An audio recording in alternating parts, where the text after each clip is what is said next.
because it's always been on the cutting edge. It provides unique and distinctive opportunities for students, for families, for artists.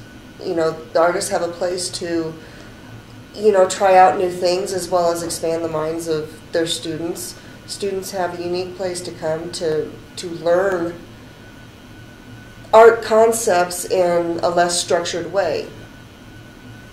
Just like with Peter and the Wolf, having the painting against the backdrop of the music and having the kids coming in and working with the artists on the painting.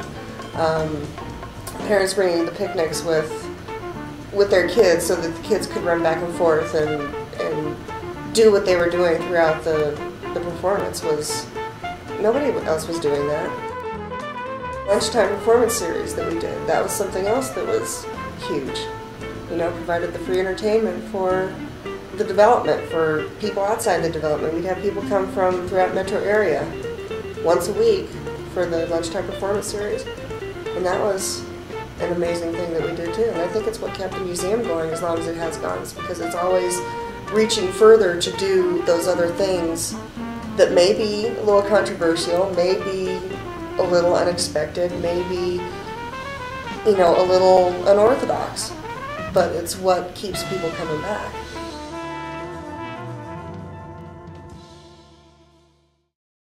When the museum began in 1981 with one employee, prior to Lisa Maurer coming on staff, we had loaned offices in the John Madden Company at the Orchard Falls building. So we were officing right there with the John Madden Company and building a collection of approximately 15 pieces compared to the 90 pieces in the collection today that are outdoors all over Metro Denver.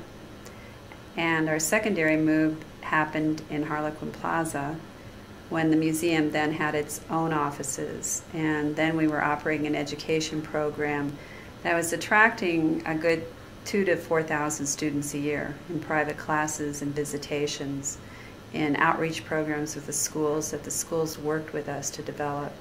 And at that point, it went from Lisa and I being full-time staff to an education director and a program director. Along with, we were working with some volunteers and probably 20 or so artists. And we were still maintaining that belief of ours and that value of ours that collaboration was everything.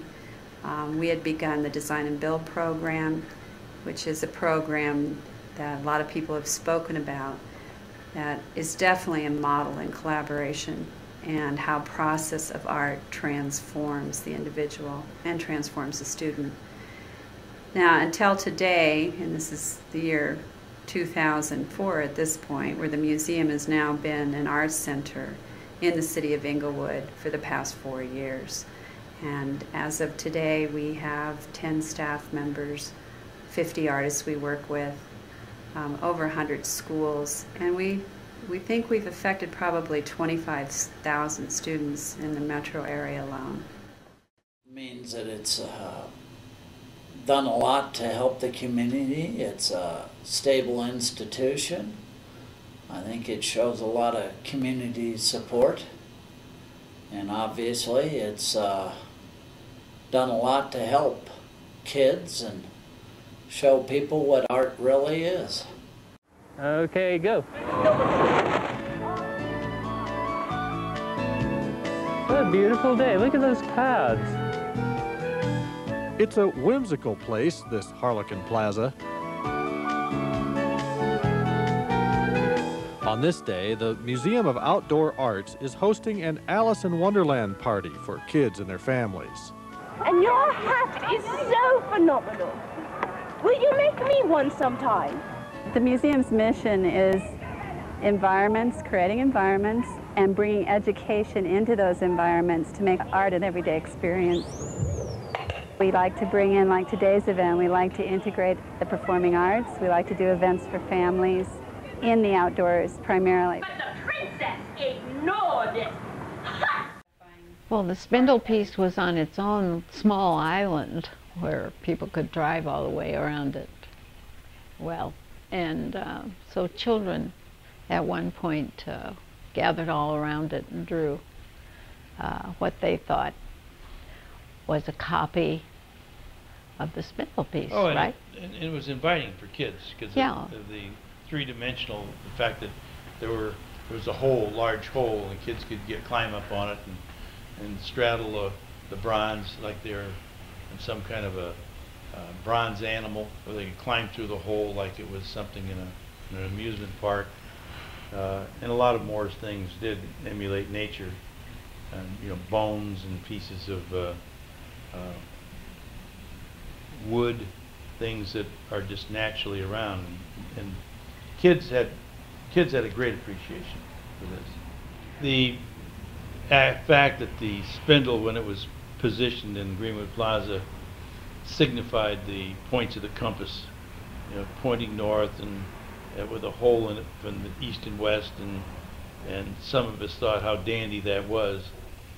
But I think most of the people going to work, as they drove by it, said, you know, what the hell is that? One of the biggest challenges in designing this space was making it so it would fit into everyday life and having art as a part of that everyday life. The test of time is always a good thing for architecture, and I think the space has really been successful now that we've had 3 years to test it out. It fits into the environment where people come and pay parking tickets, go to a library, buy a cup of coffee, and may never be exposed to art. And the way the space is designed with the angles and the light, it actually draws these people in that have never had exposure to art maybe. So I think we're reaching a lot more people than we would maybe not in an environment like this. One of the exhibits that is here now is one called The Oblique Angle, and I think the space is actually part of the show. There's one thing to have in your charter to be part of a community, you know, like rhetoric. We're part of a community, and yet we kind of remain outside the community. What is beautiful about this is how it integrates. In fact, you have this, the world, the community. You've got the justice system over there, where you go in there and you have to fight court tickets and the rest of the world, you know. That reality smack in your face. You've got a wonderful library down below.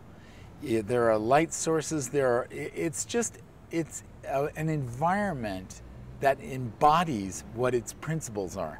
And I can't say that about a lot of places. I like it when art is a part of an environment, becomes a part of the environment, rather than driving along the road and there's a sculpture and it doesn't really go with the rest of whatever it is a part of. Whereas the Lion's Den, it truly is in its environment. Perhaps what is the soul of a development is what makes it different. And in the context of the Museum of Outdoor Arts, with its special contributions in creating more than just a for-profit center, it had a non-profit appeal. And the non-profit appeal originated with artworks placed in the community in the context of architecture and landscape architecture, but also for the soul of the patrons, for those people that were going to engage the office park. But for those that office in our developments, perhaps a broader consciousness does come to them that we do something different.